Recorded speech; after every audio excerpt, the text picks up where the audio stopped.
Hello students, welcome to my channel. तो अब हम शुरू करेंगे आगे का जो थोड़ा मिसलेनियस कंसेप्ट्स बचे थे, थोड़े से मैंने जो इंपॉर्टेंट चीज़ें लिखी हुई हैं वो मैं अच्छे से आपको पढ़ा देता हूँ। तो चलिए शुरू करते हैं। एक तो ये हिल रहा है। एवीआर प्रोटीन क्या होते हैं? एवीआर प्रोटीन जो होते हैं वो इफेक्टर मॉलिक्यूल सिक्रीट करते हैं थ्रू टाइप 3 सिक्रीशन सिस्टम। एक प्रकार का सिक्रीशन सिस्टम है टाइप 3 एवीआर प्रोटीन। बेसिकली ये स्ट्रेस फिजियोलॉजी की बातें हैं, स्ट्रेस फिजियोलॉजी का कंसेप्ट है ये। तो उसमें ये इफेक्टर मॉलिक्यूल्स जो हैं वो सिक्रीट करते हैं एवीआर प्रोटीन्स। क्या है, कैसे सिक्रीट करते हैं? टाइप 3 सिक्रीशन सिस्टम एक है ना, टाइप 3 सिक्रीशन सिस्टम है। T3SSP इसको बोल सकते हैं, शॉर्ट फॉर्म है T3SS, मतलब type 3 secretion system. Hypersensitive response and pathogenicity cluster protein are involve in secretion. हाँ, इसमें क्या क्या निकलता है, मतलब एवियर प्रोटीन क्या निकालने में, मतलब क्या, जैसे कभी कोई बीमारी होगी तो हाइपर सेंसिटिव रिस्पॉन्स उसके प्रति, जो बैक्टीरिया वगैरह है ना। स्ट्रेस फिजियोलॉजी पढ़ रहे हैं ना हम, बेसिकली उसका कंसेप्ट है ये। स्ट्रेस हो गया उसको तो वो रिस्पॉन्स भी तो करेगा। अब देखो उसके अपने मैकेनिज्म है। हमने पिछली लास्ट क्लास में हमने देखे थे कि जो बैक्टीरिया है ना, इन फंजाई है ना, वो उसके इन्वेड करने के अपने मैकेनिज्म है। उसको अपने आप, उसकी जो बैक्टीरिया है उसको अपनी कॉलोनी को सर्वाइव करवाने के उसके पास अपने तरीके हैं, है ना, कई प्रकार के उसके पास मैकेनिज्म है ना। वो अफेक्टर मॉलिक्यूल्स को रिलीज करता है और और डिफरेंट डिफरेंट चीज़ें हैं करता है ताकि वो अपनी सर्वाइवल के लिए। ऐसे ही जो जो होस्ट है वहाँ पर भी रिस्पॉन्स आएगा, हाइपर सेंसिटिव रिस्पॉन्स आएगा ताकि वो बैक्टीरिया से लड़ सके। इसलिए एवियर प्रोटीन है वो हाइपर सेंसिटिव रिस्पॉन्स को निकालने में, सिक्रीट करने में, hyper sensitive response in effector molecules के द्वारा आ रहा है और वो secretion system type 3 secretion system को फॉलो कर रहे हैं। तो ऐसे ये पूरा वर्क होता है। Pathogenicity cluster protein are involve in, हाँ, पैथोजेनिक क्लस्टर प्रोटीन, ये इसमें HRP इसको बोलते हैं, hyper sensitive pathogenicity cluster protein. तो ये यहाँ पर इन्वॉल्व है सिक्रीशन सिस्टम के लिए, जो एवियर प्रोटीन्स कर रहे हैं। तो एवियर प्रोटीन का रोल कहाँ है? स्ट्रेस फिजियोलॉजी में है, इफेक्टर मॉलिक्यूल को रिलीज करवाने में। ऐसे याद रखना है आपको इसको। जैसे स्टेटमेंट वगैरह है ना, उसमें ये क्वेश्चन आने की संभावना रहती है। कंपोनेंट्स ऑफ T3SS, तो ये पूरा T3SS का मतलब है पूरा type 3 secretion system are conserved between animal and plant pathogenic plant bacteria.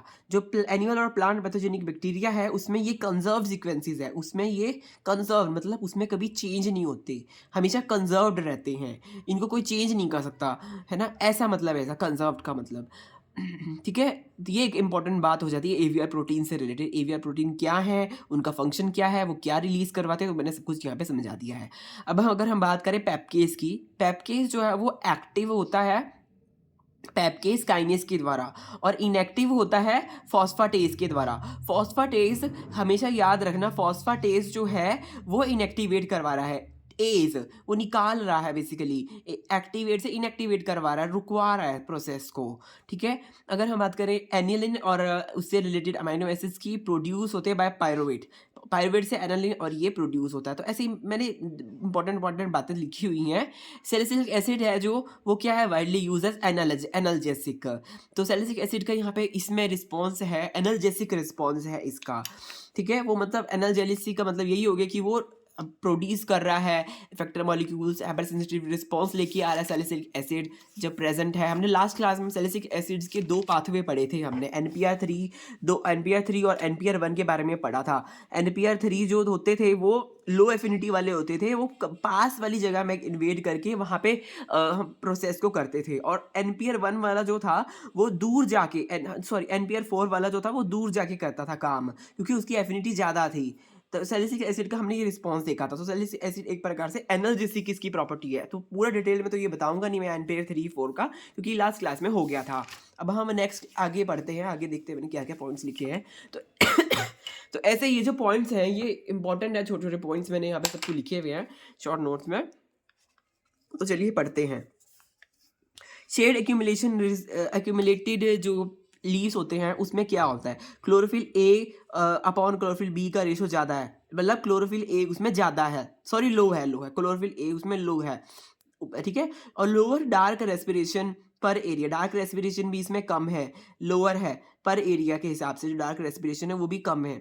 Dark respiration मतलब जो डार्क केस में नहीं होता, जो डार्क वाले जो हमारा पाथवे है वो वाला जो केल्विन साइकिल है, वो जो एक प्रोसेस होता है उसको डार्क रेस्पिरेशन बोलते हैं। तो वो केल्विन साइकिल, सीधी साइकिल अगर हम कहें तो उसमें कम है शेड एक्यूमुलेटेड जो एक्लाइमेटेड जो लीव्स हैं, ठीक है, उसमें जहाँ पे शेड है बेसिकली प्रेजेंट, जो शेड में एक्लेमेटाइज होते हैं, आपको पता ही होगा इकोलॉजी के हिसाब से एक्लेमेटाइजेशन होता है। मतलब ये जो वर्ड है एक्लेमेटाइजेशन, ये हमने उसमें पढ़ा हुआ है, जो सक्सेशन वगैरह होती है। एक प्लांट जब प्लांट नहीं कहेंगे, पहले एक रॉक होती है, बैरन रॉक होती है, उसके ऊपर धीरे धीरे लाइकन्स आते हैं, फिर उसके ऊपर ऐसे ऐसे मॉसेज आती हैं, फिर ब्रायोफाइट्स ऐसे ऐसे आते हैं। तो एक्लेमेटाइज होते हैं, मतलब क्लाइमेट के हिसाब से, एनवायरनमेंट के हिसाब से वहाँ पर वो एक्यूमुलेट होते हैं। तो उसमें क्या है, जो स्टेज जिन लीव्स ने स्टेड को एक्लेमेटाइज कर लिया, मतलब शेड वाले एनवायरनमेंट को उसने, जिन लीव्स ने कर लिया एक्लेमेटाइज, तो उनका क्या होता है, उनमें क्या देखने के लिए मिलता है, तो उसमें लोअर क्लोरोफिल ए मिलता है अपॉन बी रेशो। हाँ, मतलब ये भी कह सकते हैं क्लोरोफिल ए कम मिलता है, लो डार्क रेस्पिरेशन होता है, high light harvesting. Obviously high light harvesting complex ज़्यादा होंगे उसमें, क्योंकि लाइट को हार्वेस्ट करना है ज़्यादा, क्योंकि वहाँ पे पहली शेड में कमी है लाइट की, तो उसमें ज़्यादा लाइट की रिक्वायरमेंट है, तो इसलिए हाई लाइट हार्वेस्टिंग कॉम्प्लेक्स वहाँ पे प्रेजेंट है पर एरिया के हिसाब से। तो ऐसे वहाँ पे ये सब उसमें फ़ायदेमंद चीज़ें हैं जो हम बात करें। ये भी स्ट्रेस फिजियोलॉजी का है। एक है ज़ेटबर्ग नाम का एक कंपाउंड है, ये सिंक्रोनाइज्ड बायोलॉजिकल रिदम। इसका मतलब है सिंक्रोनाइज बायोलॉजिकल रिदम। किस हिसाब से बायोलॉजिकल रिदम होते हैं उसको बोलते हैं सिंक्रोनाइज बायोलॉजिकल रिदम को बोलते हैं ज़ेटबर्ग्स।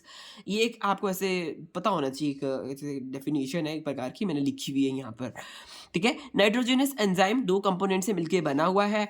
जैसे वो है ना, ये मेरे उस एक्चुअली ये जो इन्फॉर्मेशन है मैंने ये PYQ से लिखी हुई है। जैसे PYQ सॉल्व करते हैं उसमें से जो एक्स्ट्रा इन्फॉर्मेशन आती है तो मैंने अपने नोट्स में ऐड कर रखी है। आपको भी ऐसे करना चाहिए, क्योंकि ये इंपॉर्टेंट हो जाता है, क्योंकि जो उसमें लैंग्वेज का पता चलता है कि कैसी लैंग्वेज आ रही है, और इसको अगर हम लर्निंग कर लेंगे उसी लैंग्वेज को, तो हमारे लिए डबल बोनस रहेगा। तो इसलिए मैंने यहाँ पे ये सब बातें लिखी है, तो इसलिए मैं यहाँ पे डिस्कस कर रहा हूँ।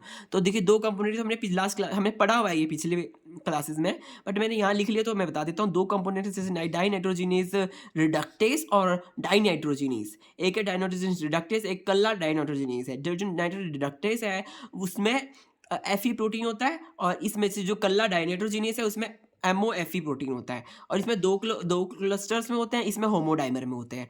Fe protein deliver electron to MOFE protein, ठीक है, का component and reaction couple to hydrolysis of MgATP। तो इसमें Fe प्रोटीन में क्या होता है, हाइड्रोलिसिस देखने को मिलती है। जो Fe प्रोटीन है, Fe प्रोटीन मतलब डाइनाइट्रोजन रिडक्टेज है, वो क्या करवाता है, हाइड्रोलिसिस करवाता है, डिलीवर टू, हाँ ये जो है डाइनाइट्रोजन रिडक्टेज, ये डाइनाइट्रोजन इसको देता है, Fe वाला इसको देता है, ये वाले कंपोनेंट को देता है, और ये हाइड्रोलिसिस करवाते हैं ऑफ Mg। और वहाँ पे Mg मैग्नीशियम भी लगता है, बेसिकली मैग्नीशियम की भी यूज़ होती है, ठीक है। अगर हम रुबिस्को की बात करें, involve in reductive and oxidative pathway, तो हमें पता ही है रुबिस्को की बात तो हमें करें तो फेरिडॉक्सिन है, ferredoxin reduce only in oxidative cycle. Oxidative cycle में ही ये क्या कहते हैं, फेरिडॉक्सिन है वो क्या है, यूज होता है। Product of oxidative cycle is one of substrate of reductive cycle. जो ऑक्सीडेटिव साइकिल में प्रोडक्ट बनता है वो रिडक्टिव साइकिल में जाके सबस्ट्रेट बनता है। जो मतलब ऑक्सीडेटिव साइकिल में जो बन रहा है वो आगे जाके रिडक्टिव साइकिल में यूज हो रहा है, इसका मतलब ये है। अब हम यहाँ पे इंपॉर्टेंट PR, ये पैथोजेनेसिस रिस्पॉन्स 2 जो है, ये बीटा 1,3 ग्लूकानेसिस इसमें काम आते हैं। PR3 में काइटिनेज काम आता है ना, ये एंजाइम है जो इसमें आते हैं इसके रिस्पॉन्स में। PR6 के रिस्पॉन्स में प्रोटीनेस इनिबिटर, और PR10 में राइबो न्यूक्लियस काइनेस। तो 3 वाले में काइटिनेस, ऐसे ही 3 वाले में काइटिनेस, 6 वाले में इनिबिटर, ऐसे ऐसे आपको ये याद ही करना पड़ेगा बेसिकली। टैक्सोल जो है वो क्या है, डाइटर्बीन है। टैक्सोल एक प्रकार का डाइटर्बीन है, और कैंसर में बेसिकली हो सकता है इसमें। और मोनोटर्बीन जो है और ये देखिए 10 कार्बन का है, इंसेक्टिसाइडल एक्टिविटी में देखने को मिलता है। और सुक्रोज फॉस्फेट जो है वो उसमें फॉस्फेटेस डाल देंगे तो पीआई इनऑर्गेनिक फॉस्फेट निकल जाएगा, बनेगा सुक्रोज बनेगा। Electron first electron release from reaction,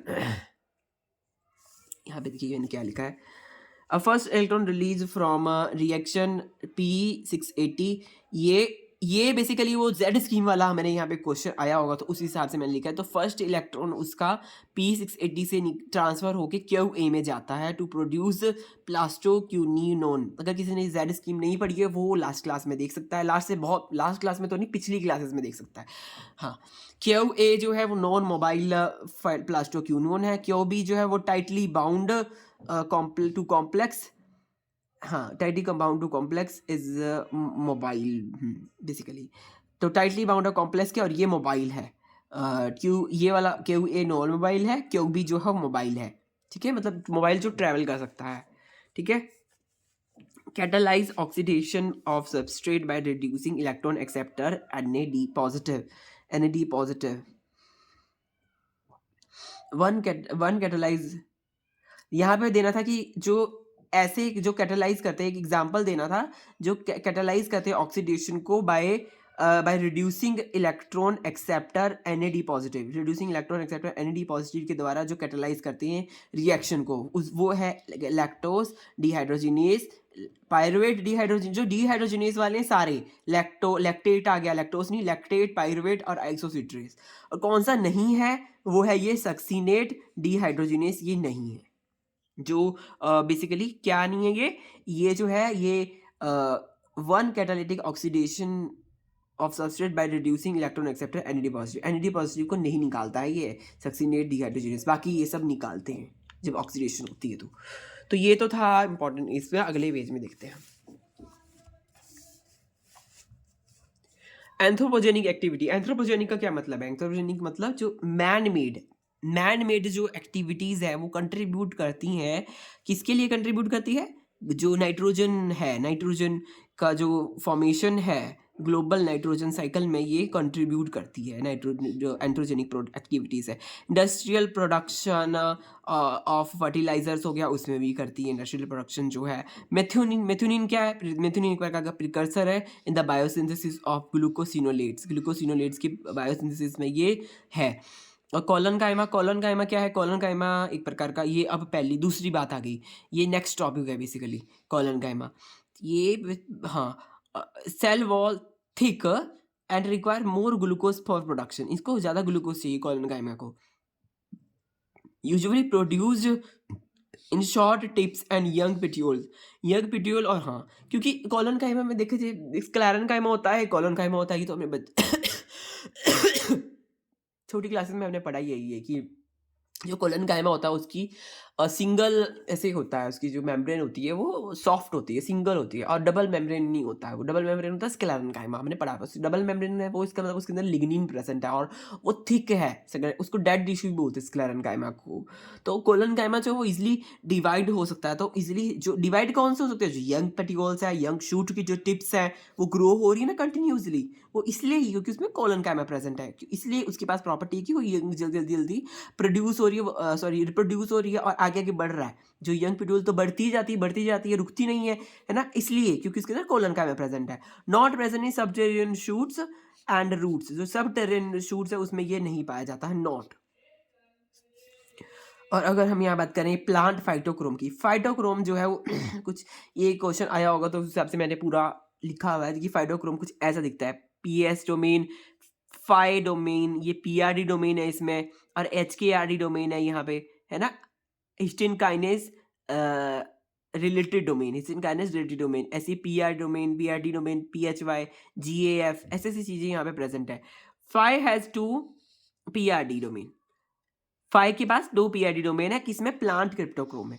जो फोटोक्रोम है, सो क्रिप्टो नहीं, फोटोक्रोम है, फाई के पास 2 PRD डोमेन है। और साइनोबैक्टीरियल में GAF in an terminal, GAF कहाँ है? एन टर्मिनल में। ये GAF जो हमेशा एन टर्मिनल में है, ये लिखा हुआ है। एक इंपॉर्टेंट बात हमारे को यहाँ से ये पता चलती है कि GAF जो होता है वो एन टर्मिनल में होता है।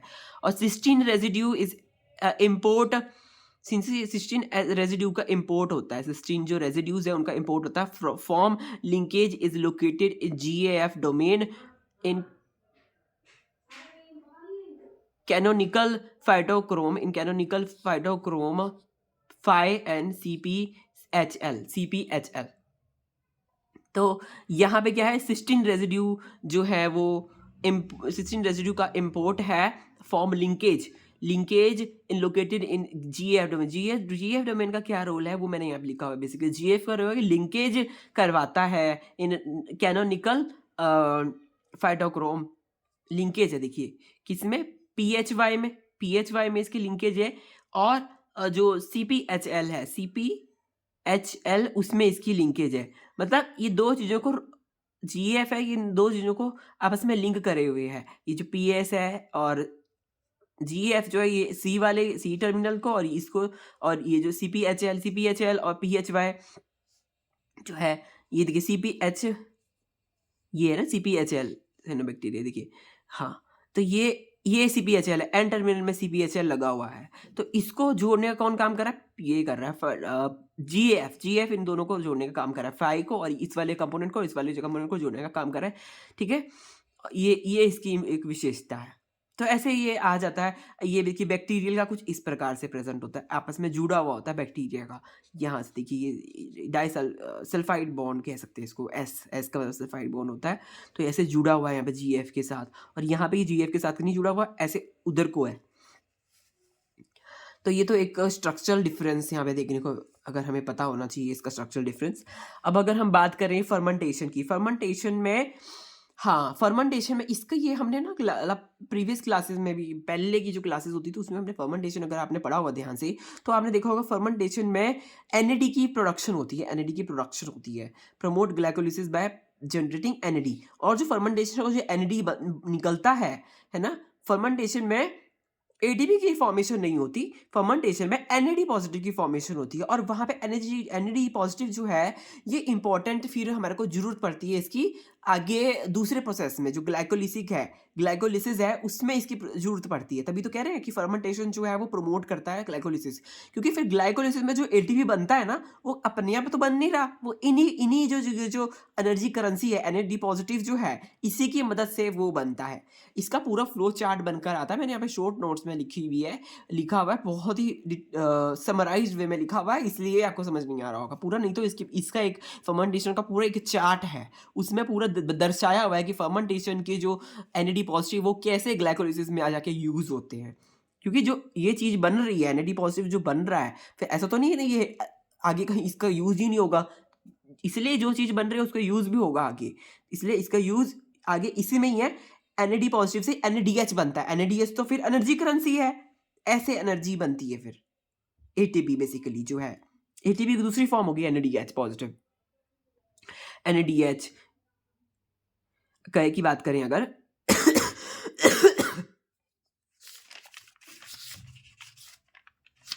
तो बहुत बड़ा है अभी इस क्लास में भी ये हो नहीं पाएगा, क्योंकि मैंने अभी काफी कुछ यहाँ पे समराइज वे में लिखा हुआ है ना फ्रेंड्स, देखिए आप।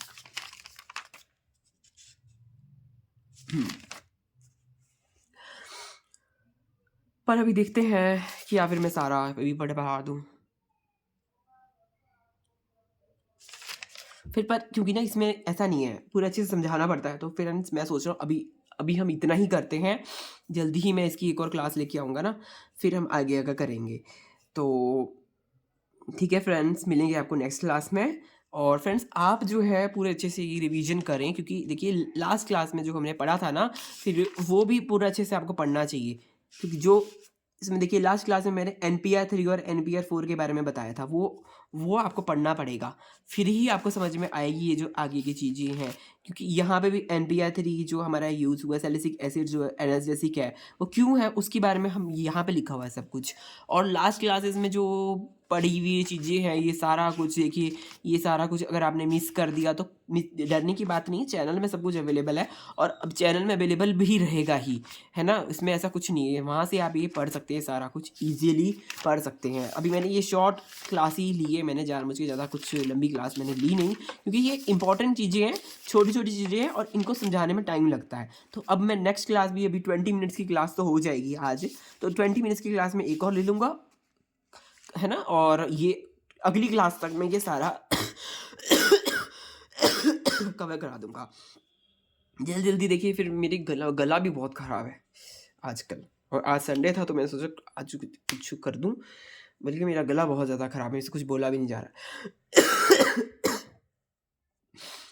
तो फ्रेंड्स, अगर आपको अच्छा लगता है, आपको और ऐसे ही पढ़ना है, तो आप ज़रूर सब्सक्राइब करें, और ऐसे ही मैं ले आऊँगा और लेक्चर्स जो भी मेरे से बन पड़ेगा तो मैं लेके आऊँगा लेक्चर्स, और आप मेरे चैनल को सब्सक्राइब कर लीजिए, ऋषभ लाइसेंसेस को। और शॉर्ट नोट्स भी, और शॉर्ट नोट्स से भी हम पढ़ेंगे, वो बन रहे हैं short notes, in the making process में है। तो मिलेंगे आपको नेक्स्ट क्लास में फ्रेंड्स। नेक्स्ट क्लास में हम ये सारा कर लेंगे, जितने भी मिसलेनियस टॉपिक्स हैं, जो थोड़े-थोड़े जो चीज़ें हैं इंपॉर्टेंट जो मैंने लिखी हुई हैं, ये छोटी-छोटी चीज़ें दिखती हैं, देखने में छोटी है, पर इसके पीछे का कंसेप्ट बहुत है, तो समझाने लग जाता है टाइम। तो अभी मैं फिर बहुत लंबी क्लास में नहीं ले पाऊँगा, क्योंकि मेरा गला बहुत बैठा हुआ है ना? ठंड भी बहुत है, तो इसलिए अभी थोड़ा-थोड़ा करके मैं पार्ट्स में मैं लेके आता हूँ, और पार्ट्स में मैंने कोई बहुत बड़ी-बड़ी क्लासेस ली नहीं है, मैंने पार्ट्स में देखिए पूरा प्लांट फिजियोलॉजी मैंने शॉर्ट नोट से कवर करा दिया है। क्योंकि लंबी क्लासेस लेके कुछ नहीं है होता, बस टाइम थोड़ा ऐसा लगता है कि टाइम बहुत ज़्यादा लग जाता है, ऊपर से है ना, गला भी देखिए आजकल ख़राब है, सर्दी भी बहुत है ना, एक्चुअली प्रॉब्लम रहती है। तो फिर चलो वो छोड़ो, तो अब नेक्स्ट क्लास में मिलेंगे, ठीक है friends, bye bye, have a nice day.